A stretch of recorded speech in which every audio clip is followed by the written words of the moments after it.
Louvado seja o nome de Jesus, meus irmãos, a paz do Senhor. Nós estamos passando um momento difícil no nosso bairro, porém, nós somos daqueles que não desistem. Nós não desistimos do Senhor.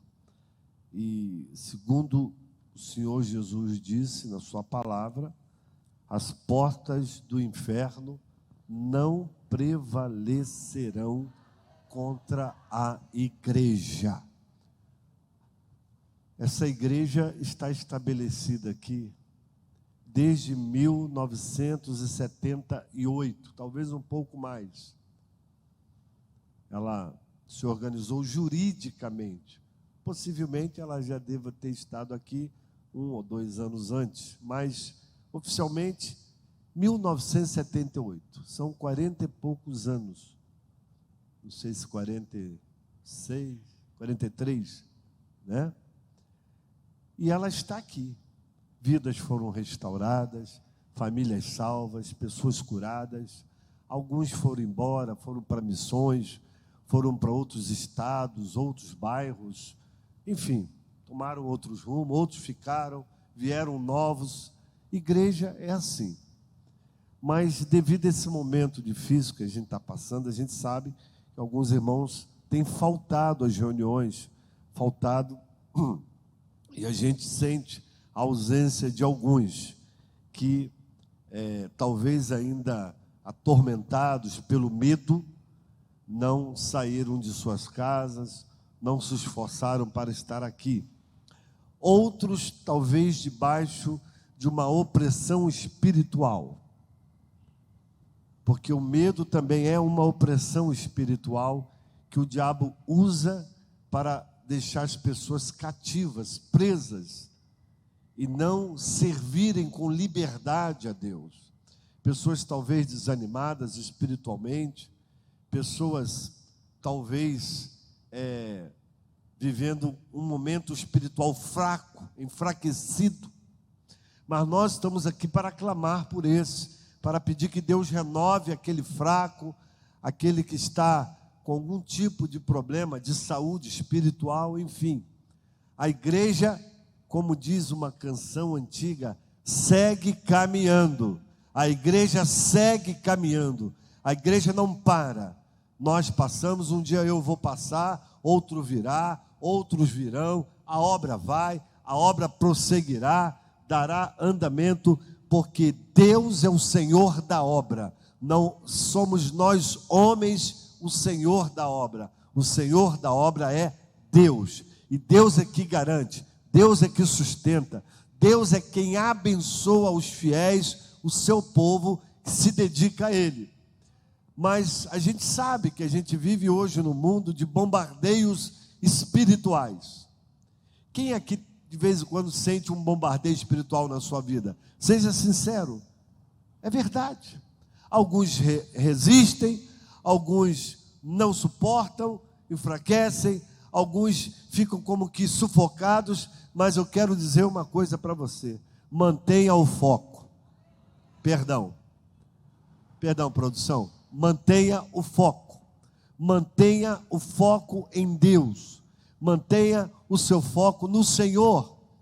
Abra a sua Bíblia, no livro de Mateus capítulo 10, versículo 22, eu encontro uma expressão de Jesus, só esse versículo eu quero ler, para dar início aos muitos outros versículos que leremos. Esse diz assim: sereis odiados de todos. Houve algum problema aqui na tela? Sereis odiados de todos por causa do meu nome. Aquele, porém, que perseverar até o fim, será salvo. Veja bem o que Jesus está dizendo. Jesus está nos alertando. Eu sou um cristão, você é um cristão, você é um seguidor de Cristo, você é um pedaço de Cristo. Então, Jesus está dizendo que vai ser assim. Vocês vão ser odiados por todas as pessoas por causa do nome de Jesus. Você sabe que teve discípulos do Senhor que se alegraram com isso? Morrer por Jesus, ser odiado por Jesus, porque não abriu mão da fé. Os que morreram no Coliseu não abriram mão da fé. Muitos parecem que, mesmo em meio ao sofrimento, eles aceitaram o desafio de serem pessoas perseguidas, de entender que algumas pessoas do nosso relacionamento social não vão gostar de nós, porque simplesmente eu sou um cristão. Não é que você fez mal, não é que você atacou ninguém, não é que você xingou ninguém, não é que você bateu em ninguém. Só por você ser cristão, alguém vai olhar de mal para você. E você não pode deixar que isso seja motivo para você desistir. Porque Jesus completa o versículo 22. Porém aquele, mesmo sendo odiado, porém aquele, mesmo sendo perseguido, porém aquele, mesmo sendo mal interpretado, porém aquele que as pessoas não vão gostar de você, que é um cristão, aquele que perseverar até o fim, será salvo. É difícil perseverar? É difícil. A gente sabe que é difícil. A carne, às vezes, puxa para trás. Mas Jesus está dizendo, mesmo sendo odiado, aquele que perseverar até o fim, será salvo. Então tem uma prova para nós passarmos, para sermos aprovados. Quando eu falo de prova, não estou falando para você que o sacrifício que Jesus fez na cruz não é válido. Não, é válido. Mas tem coisas que eu e você precisamos fazer como sacrifício. Você sair da sua casa e vir aqui num culto a Deus é um sacrifício, é uma entrega. Tem coisas que nós temos que sacrificar, abrir mão do conforto, abrir mão do lazer, abrir mão de algumas coisas até familiares, em função de priorizar Deus na nossa vida. Quando você prioriza Deus, você entende que você colhe do céu algo espiritual. Pode ser que você não colha dos homens, mas de Deus você vai colher. Por causa da sua postura, por causa do que Deus quer fazer através da sua fé. Você não abre mão. E o que é perseverar, pastor? Perseverar é simples, é continuar. Você quer continuar seguindo Jesus? Mesmo sendo odiado, mesmo sendo mal interpretado, mesmo que as pessoas não gostem de você, você quer continuar? Jesus diz, aquele que continuar até o fim será salvo. Que é persistir ou manter-se firme numa posição. É só isso que Jesus pede de mim e você. Mantenha-se firme. Não seja alguém inconstante. Seja constante. Mantenha-se firme no propósito de amar a Deus, de servir a Deus, de cultuar a Deus, de estar alinhado no corpo, porque tem pessoas que acham que estão alinhadas fora do corpo. Não estão. O corpo é a reunião dos santos, é a assembleia dos santos. Jesus não abriu mão da igreja. A igreja está em Éfeso, a igreja está em Laodiceia, a igreja está em Filadélfia. Jesus não abriu mão da igreja como um todo. Nós agora aqui reunidos somos uma congregação.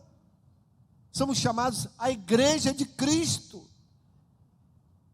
Os congregados fazemos parte do corpo espiritual, que tomamos a ceia, que somos batizados, que participamos das atividades cerimoniais que Jesus deixou para nós.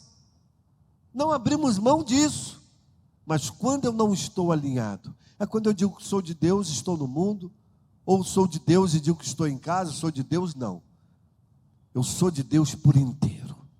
Eu sou de Deus completo. Eu faço a obra, eu me reúno com meus irmãos, eu oro pelos meus irmãos, eu recebo oração, eu sou apacentado. Apacentamento é isso. Tem gente que quer ser de Deus, não quer ser apacentado, não quer ser cuidado, não quer ser confrontado. Eu preciso ser confrontado para acertar o caminho que Deus tem para a minha vida. E Deus institui pastores para cuidar de você, para cuidar da sua vida espiritual, para te dar um direcionamento, para te dar uma palavra, para orar pela sua vida, para cuidar de você. Então, esteja alinhado ao ministério pastoral da sua igreja. Eu vou falar de um homem aqui que eu falei esses dias na live, Eliseu. Eliseu era um homem impressionado. Pode deixar aberto. Não consigo ficar parado. Eliseu era um homem impressionado. Mas impressionado com quem? Impressionado com o quê? Com o seu discipulador, Elias. Mas por que Elias impressionava tanto a Eliseu? Dá meu celular aqui, por favor. Porque o que tinha tão especial na vida do profeta Elias, que impressionava Eliseu de tal forma? Você para pensar, você que vê que Elias foi um homem que fez fogo do céu descer. Elias foi levado numa carruagem depois de fogo. Elias teve um ministério profético poderoso. Se você estuda o ministério profético de Elias, você vai ver que ele foi um homem de unção, um homem muito ligado, antenado, muito alinhado com os céus, muito alinhado com Deus. Isso é uma coisa tremenda, irmãos, quando a gente para pensar o que Deus fez através do ministério profético de Elias. Isso começa a mexer na cabeça de Eliseu. O que mexeu na cabeça de Eliseu?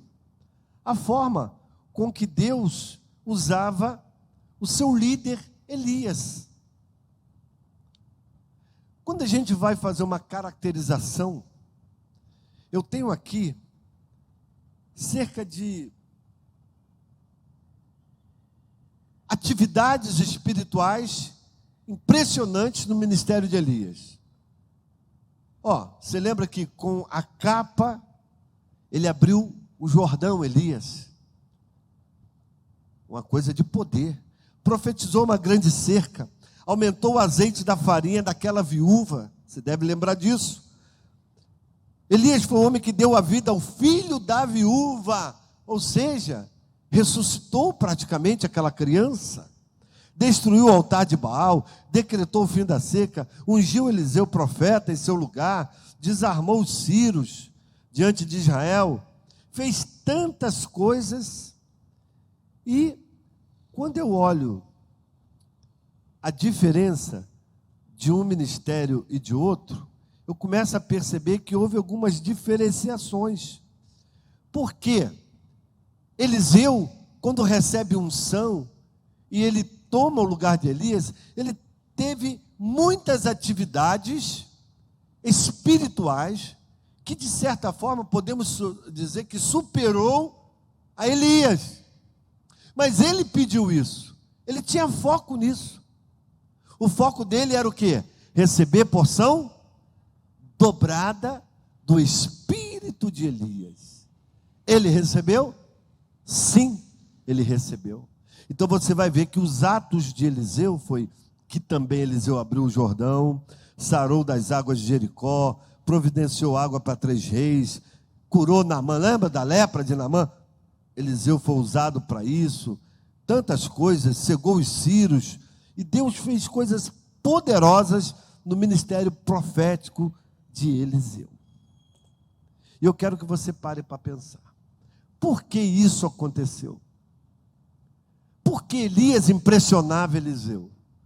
Primeiro, Elias era um homem de Deus e Eliseu era um discípulo. Eu penso o seguinte, que Eliseu devia pensar assim: poxa, eu quero ser igual ao meu líder. Eu quero ser igual Eliseu. Eu quero ser usado como esse homem é, porque eu vejo que Deus usa ele. Ele andou com Elias e viu o que Deus fez na vida profética de Elias. Ele começou a tomar gosto: eu quero, eu quero, eu quero. E aí, quando você abre a sua Bíblia, em 2 Reis capítulo 2, 2 Reis capítulo 2, você vai ver o seguinte, olha, no verso 1. Sucedeu, pois, que havendo o Senhor de elevar Elias no redemoinho do céu, Elias partiu com Eliseu de Gigal. Ele sai de Gigal. E disse Elias a Eliseu: fica-te aqui, porque o Senhor me enviou a Betel. Ele sai de Gigal, vai para Betel. Eliseu não sai do pé de Elias. Diga isso: Eliseu não sai do pé de Elias. Sabe o que significa isso? Foco. Ele estava focado no líder dele. Vive o Senhor e vive a tua alma, que não te deixarei. E assim foram a Betel. Verso 3. Então os filhos dos profetas que estavam em Betel saíram a Eliseu e lhe disseram: sabes que o Senhor hoje tomará o teu Senhor por cima de ti, da tua cabeça? E ele disse: também eu bem sei, calai-vos. Ou seja, cala a boca. Às vezes você tem que dizer um cala a boca para alguém que está tentando desanimar a sua fé. Você tem que dizer: não quero ouvir o que você está falando, que o que você está falando vai me desestabilizar, vai me desanimar. Cala-te, eu não quero ouvir essa voz não é para a minha vida. E às vezes você dá ouvido a vozes erradas, vozes que vêm para deixar você prostrado e caído. Olha, Deus vai tomar Eliseu, tu nem vai ver. Calai-vos, isso não vai acontecer. Deus vai me abençoar. Eu tenho foco, eu tenho persistência, eu tenho visão, eu tenho o que Deus pediu para mim, que é continuar, manter-me firme, persistir. E aí, irmãos, tentaram desanimar Eliseu, aí em 2 Reis 2:3. E sabe de uma coisa? A incredulidade gera maldição. Diga isso: a incredulidade gera maldição. Porque uma pessoa incrédula, ela está propensa a viver debaixo de uma maldição. Números 14, 5 a 12, diz lá: não seria melhor voltarmos ao Egito? Vocês lembram que o povo, quando saiu do Egito, em determinado momento, eles confrontaram Moisés: Moisés, não seria melhor a gente voltar para o Egito? O Egito, irmãos, é lá que tem cebolas. Eu estou com saudade do Egito. E essa incredulidade, não acreditar que Deus poderia introduzi-los na terra prometida, isso poderia e gerou maldição na vida deles. Porque Deus não permitiu nenhum incrédulo entrar na terra prometida, a não ser Josué e Caleb. Então, Eliseu está debaixo de um confronto. Outra coisa, a incredulidade nos afasta de Deus. Se você vê em Hebreus 3:12, diz assim: vede, irmãos, que nunca haja em qualquer um de vós um coração mau e infiel para se apartar do Deus vivo. Eu não quero me apartar de Deus. A igreja é um refúgio para você se aproximar de Deus. Você se alimenta de Deus, você recebe palavra de Deus. Em casa, quando você ora, em casa, quando você lê a palavra, você está tendo intimidade, buscando a Deus, você não está se apartando de Deus, e isso é importante. Terceira coisa aqui, é que a incredulidade traz derrotas e bloqueia os cumprimentos da promessa de Deus sobre a tua vida. Você lembra que em Mateus 13:58, Jesus estava na sua cidade. E Jesus era aquele que fazia o quê? Milagres. Jesus curava, Jesus libertava. E sabe o que acontece? Dá para colocar aqui para nós? Já dá? Mateus 13:58. Olha aí, lê comigo. E não fez ali muitas maravilhas por causa do quê? Da incredulidade deles. O texto diz que ele não fez. Ele poderia fazer. Sabe uma coisa? Jesus pode fazer coisas aqui hoje maravilhosas. Só a incredulidade não deixa, ou não pode deixar. Mas se você acreditar que você está na hora certa, no lugar certo, ouvindo a voz profética para a sua vida, coisas podem acontecer. Pessoas foram aqui abençoadas, pessoas foram curadas, pessoas foram tocadas, pessoas foram restauradas neste lugar, porque acreditaram na unção que Deus tem nessa casa. E não vai ser diferente com você. Agora uma coisa, Eliseu estava debaixo de uma persistência, ele estava indo atrás de Elias. E vamos continuar no texto aqui. 2 Reis 5, 4. E ele disse: Eliseu, fica-te aqui porque o Senhor me enviou para Jericó. Nananina, não, eu vou também. Porque ele tinha foco. Ele tinha alinhamento com Elias. Eu não vou perder esse homem de vista. Antes mesmo dele dizer. Porém ele disse: vive o Senhor, vive a tua alma, que não te deixarei. E assim vieram a Jericó. Você vê que para onde Elias vai, Eliseu, que é uma bênção, ele vai. Ele segue a voz do seu líder, que era um apacentador, que era um pastor dele praticamente. Elias era um pastor de Eliseu. Mas Eliseu diz: eu não abro mão, de onde você ir, eu vou. Continua, verso 5. Então os filhos dos profetas que estavam em Jericó chegaram a Eliseu e lhe disseram: olha eles de novo aí. Sabes que o Senhor hoje tomará o teu Senhor por cima da tua cabeça.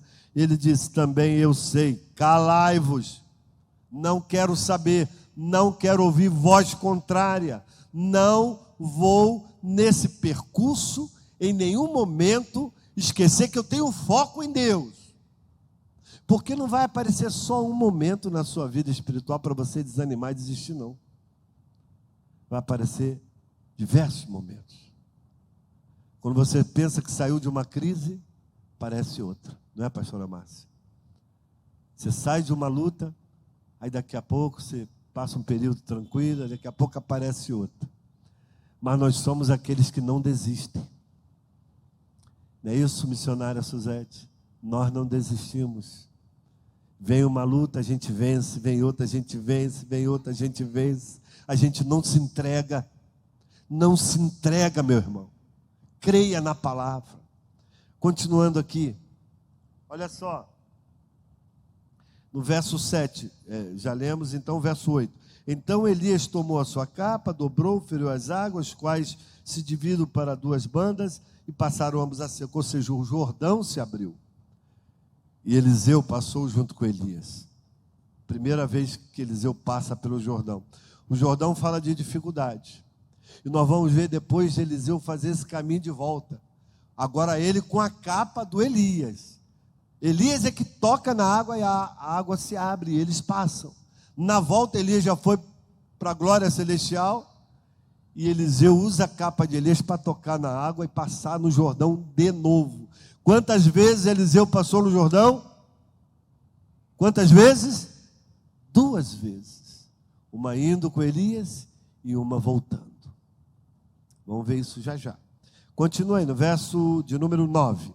Cedeu, pois, que havendo eles passado, Elias disse a Eliseu: pede-me, e que queres que te faça, antes que seja tomado de ti. E disse Eliseu: peço-te que haja porção dobrada do teu espírito sobre mim.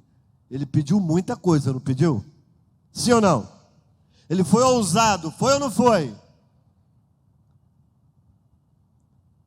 Ele queria o dobro do que estava sobre a vida do seu líder. Ele fez uma coisa errada? Sim ou não? Não. porque ele se espelhava em Elias. E ele tinha uma convicção tão grande de que Elias era um homem de Deus, que ele seguia, que ele queria aquilo em dobro. Não há problema a gente querer fazer obras de Deus maiores, como diz as Escrituras. Ruim são os covardes, os desanimados, os que pensam para trás, os que não acreditam. Acredite em você, mesmo que no percurso haja alguns fracassos. Você acha que Deus não pega o fracassado e torna ele um vencedor? Sim ou não? Isso acontece no mundo secular, por que não vai acontecer na igreja? Quando a gente fala do secular, a gente está falando de gente até que não é crente, porque são posturas diante da vida. Não é isso, Heitor? E nós vamos passar agora para vocês aqui alguns nomes de homens que se colocaram numa posição de não desanimar, mesmo com fracasso. Alguns deles vocês conhecem. Isso aqui é para você refletir, irmão. Vamos lá, o primeiro, ó. Albert Einstein. Quem foi esse cara? História de fracasso. Dá para ler? Apaga a luz aí. Não falava até os 4 anos de idade. Igual o Samuel. Samuel, meu neto, também, eu ficava... Samuel não fala, Bel. Júlio, Samuel não fala. Será que ele vai falar? Eu ficava preocupado, mas ele era normal. A gente aqui achava que tinha algum problema. Então, Einstein não falava até os 4 anos de idade. Era conhecido, era considerado retardado mental. Por quem? Pelos seus professores. Olha só. O mundo considerava Einstein um retardado. Agora a história de sucesso. Criou a teoria... volta, faz o que você fez aí, faz. Ficou legal. Criou a teoria da relatividade e ganhou o Prêmio Nobel da Paz. Um grande homem da história. Todo mundo aqui que estudou primário, ginásio, sabe que esse homem foi o homem da física. Pode passar. Michael Jordan. Isso aí é para a juventude que gosta aí de basquete, ó. História de fracasso. Foi expulso do time da escola de basquete. História de sucesso. Virou o maior astro da história do basquete mundial. O cara foi expulso da escola. Era um atentado? Não sei. Era alguém que era hiperativo e perturbava as professoras missionárias Suzete? Eu não sei. Eu sei que as pessoas provavelmente diziam, esse cara é um diabrado, um garoto demoniado, sai daqui. Tiraram ele da escola. Mas ele dá a volta por cima. Mesmo sendo escorraçado, porque uma pessoa que é jogada fora, ela às vezes com as suas emoções fica abatida. Mas ele não se abateu com o fracasso aparente. História de sucesso. Virou o maior astro da história do basquete mundial. O maior astro do basquete mundial. O cara está podre de rico. Não sei nem se ele está vivo. Michael Jordan ainda está vivo. Quase que eu matei o cara. Passa outro aí para mim. Vamos lá. Vicente Van Gogh. Quem tem conta aí no Santander? Sabe que tem lá conta Van Gogh, alguma coisa assim, né? É um dos símbolos do Santander. Quem foi Van Gogh? A história de fracasso. Quando viveu, vendeu apenas um quadro a um de seus amigos. E eu que nem consegui vender um quadro. Eu fiz e não vendi para ninguém. Ninguém comprou meu quadro. E estou vivo. Ele só vendeu um quadro. O cara é o maior pintor. A história de sucesso, pintou mais de 900 quadros, que hoje chega a valores altíssimos. Esse aí já está morto, eu tenho certeza, pela cara dele lá. Agora você vê, até o Banco Santander, volta lá, até o Banco Santander fala de Van Gogh. Para você ver, fracasso não significa que tudo acabou. Fracassos são percursos da vida. Não entenda fracasso como fracassado. Entenda fracasso como etapas que você passou e amadureceu para ir para outras etapas. Passa mais gente aí. Steven Spielberg. Olha a história do cara. Fracasso. Foi reprovado 3 vezes nas provas de admissão da Universidade da Carolina do Sul. Você já foi reprovado em alguma prova? Não precisa levantar a mão, não. Agora você vê, o cara foi reprovado, fracassado lá numa universidade. História de sucesso, diretor de filmes cult, como A Lista de Schindler, Parque dos Dinossauros, Tubarão, entre outros, é considerado um gênio do cinema. Eu acho que ele fez também aquele da Arca Perdida, né? Não tem um filme? Caçador da Arca Perdida, alguma coisa assim. Spielberg também. Eu vi esse filme aqui, ó, A Lista de Schindler. Gente, para esse homem fazer isso é porque esse homem teme a Deus. Fala da história dos judeus que eram salvos por um homem chamado Schindler.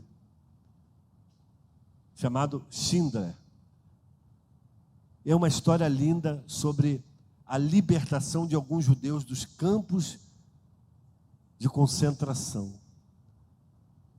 Esse homem é um sucesso no cinema, mas foi reprovado.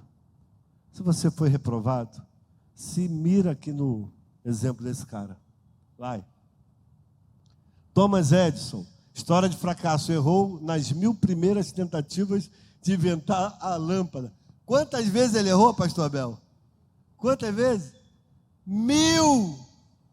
O cara estava tentando inventar a lâmpada e errou 1000 vezes. Se eu errasse, não sei, talvez na 10ª eu já tinha desistido. Tem gente que desiste na primeira.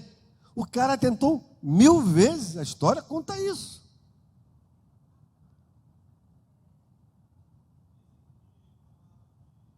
Peraí, está gravando, pastor Abel, vem cá, fala aqui. O pessoal escutar. Eu não sei se é a realidade, mas dizem que falavam para ele: você errou mais uma vez. Aí ele virava e falava assim: eu não errei mais uma vez. Eu só descobri mais uma forma de não fazer a luz, ou seja, a lâmpada. Ou seja, ele descartava mais uma possibilidade. Ele não encarava o erro, né, como um erro, mas sim uma probabilidade que não era a que ele queria. Descobria outras possibilidades. E assim ele ia tentando até ele chegar. Muito bom esse pensamento. Eu não errei, eu simplesmente descobri que eu posso fazer diferente disso que eu fiz. Outro, criou a lâmpada, né? Thomas Edison. Sergey Brin, vai lá, Sergey Brin e Larry Page, fundadores do Google. O cara tá rico pra caramba. Olha lá, ó, história de fracasso. Criaram um buscador, mas ninguém se interessou pela ideia. Você teve uma ideia e ninguém se interessou? Pastor, eu tive uma ideia. Tá bom, meu filho, vamos orar. Insiste na sua ideia. Insiste na sua ideia. Os caras insistiram. História de sucesso. Google virou a maior empresa da internet, avaliada em 500 bilhões de dólares. Vamos voltar, vamos avançar. Mais outro aí.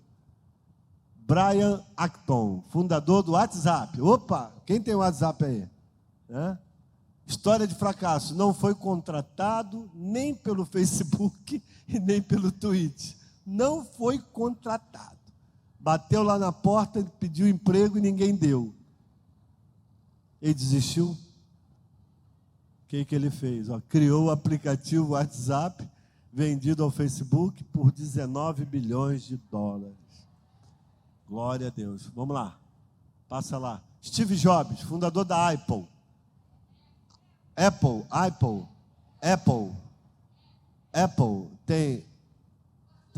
tem a maçã. Tem o iPad, iPod, eu tenho um iPin. Vamos lá, história de sucesso. Abriu outra empresa, a Next, por 429 milhões de dólares e voltou a ser o CEO da Apple. Vai lá, CEO da Apple. Vamos lá. Outro, Joanne Rowling, Escritora, história de fracasso. Mãe solteira, foi rejeitada por 12 editoras. Sucesso, publicou a série de livros sobre o mago, não sei o quê, que se tornaram Harry Potter. A marca é avaliada em 13 bilhões de dólares. Vai, passa outra. Henry Ford, esse aí eu já preguei aqui sobre ele, ó. Tentou abrir sua empresa 2 vezes sem conseguir. História de sucesso, criou a Ford e deu início à produção maciça de automóveis. Autor de mais de 160 patentes. Só mais um, vamos ver aqui.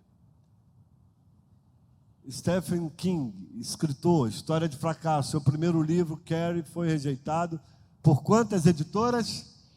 30. Diga 30. Você bateu na primeira porta, já desanimou. Ah, não vai dar certo. O cara tentou 30 vezes.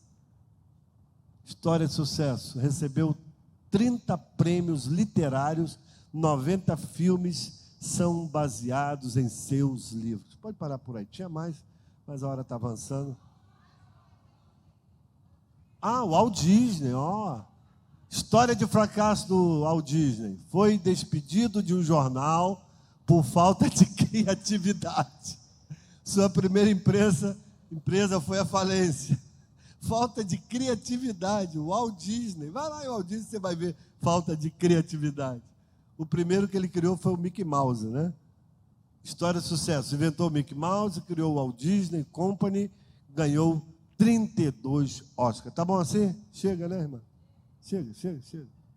Liga para nós aí.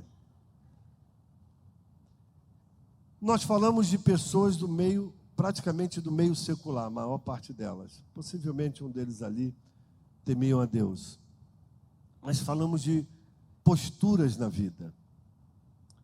E eu e você temos a força e o poder do Espírito Santo. Então você não pode viver como um coitado. Você não pode viver como alguém que se sente fracassado porque fez algo e não deu certo. Tentou e não aconteceu. Não aconteceu. Pelo menos você tentou. Você tem uma história na sua vida. Você vai fazer outra coisa. O que não deu certo é porque não era para dar certo. Então você vai fazer outras coisas que vão dar certo. Você tem que confiar. Eliseu passou pelo Jordão na ida e na volta. Jordão fala de dificuldade. Que ele toca com a capa de Elias e o Jordão se abre. O Jordão era um rio que tinha cerca de 200 quilômetros e terminava no Mar Morto. Tinha quase que 30 metros de largura em alguns pontos. Era extenso. Mas ele milagrosamente passa pelo Jordão. A altura ali do Jordão devia ser de 4, 5 metros, talvez. Uma pessoa que fosse passar, ela ficava afundada. Mas Deus fez o milagre. E aquela dificuldade deixou de ser dificuldade por causa do poder de Deus. Existe o Jordão da enfermidade, tu vai passar, tu vai vencer. Está vendo a irmã ali? A irmã teve Covid 2 vezes, não morreu, graças a Deus. E se tiver terceira, vai ficar viva. A morte está batendo na trave e volta. Irmã de poder. Tua mãe ora pra caramba por você, sabia? Tua mãe é a maior intercessora. O Jordão da insegurança, da indecisão, o Jordão do medo, o Jordão do desânimo, o Jordão das dificuldades financeiras. Esse todo mundo tem. Dificuldade financeira. Vamos lá, levanta a mão aí. Tem gente que levantou até os pés. Dificuldade financeira. Quem não tem? Mas você não vai morrer. A dificuldade vem, a dificuldade vai. Quando você vê, você venceu a dificuldade, pagou a conta que não podia pagar. Deus dá um jeito. Deus faz umas coisas assim, pá, muda tudo de uma vez. Os milagres de Deus acontecem. Não é isso, Cícero? Os milagres acontecem. Mas não se deixa mais ser enganado não, irmão. Os homens maus querem nos enganar. A gente tem que ficar ligado, que às vezes a gente entra numa prova sem perceber. Então o Jordão das dificuldades financeiras são vencidas. O Jordão da desavença familiar. Eu tinha muita coisa para falar, mas vou agora finalizar. Eu quero dizer para você que Jesus foi o maior exemplo de perseverança. Na sua Bíblia, em Hebreus 2, 17, 18, não precisa abrir não, diz que Jesus, ele foi rejeitado por aqueles a quem veio salvar e enfrentou muita oposição, apesar de ser o Filho de Deus, mas Jesus não desistiu de nós. Ele foi tentado de todas as maneiras, de todas as forças espirituais, muito sofrimento enquanto esteve aqui na terra, mas não cedeu 1 milímetro do propósito de Deus na vida dele. Eu vou salvar meu filho, eu vou salvar o José, a Maria, o João, eu vou entregar a minha vida, eu vou morrer na cruz, eu vou pagar um alto preço. Eu sei que foi pago um alto preço pela minha vida e pela tua vida. Jesus não desistiu, Jesus persistiu. Meu irmão, quem somos nós? Somos seguidores de Cristo. Então avance, avance. Tem algo para você lá na frente. Alguém disse para você que você não ia ser nada e agora você é alguma coisa.